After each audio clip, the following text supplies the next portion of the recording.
বাড়ি কোথায় তোমাদের? আহারে ঠান্ডার ভিতরে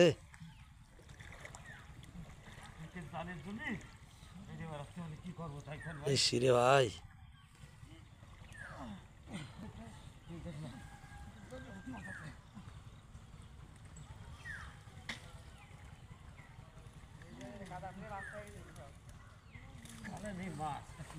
ঠেলা জালে মাছ মারছে শীতের ভিতরে। দেখেন দারিদ্র মানুষের কত কষ্ট, বাড়ির চাউল নাই।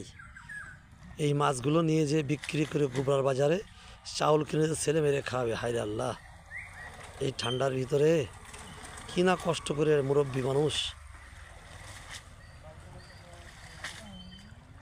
পাওয়া গেছে ভাই? যাক ভাই, ওই তো আস্তে আস্তে হবে না ভাই। ধন্যবাদ। আমি রেজাওয়ালা কৃষ্ণলেবী নড়াইল। আমাদের সাথে থাকার জন্য আপনাদের ধন্যবাদ। এই দেখছেন সে খাল, এই খালে মাছ ধরছে জেলেরা।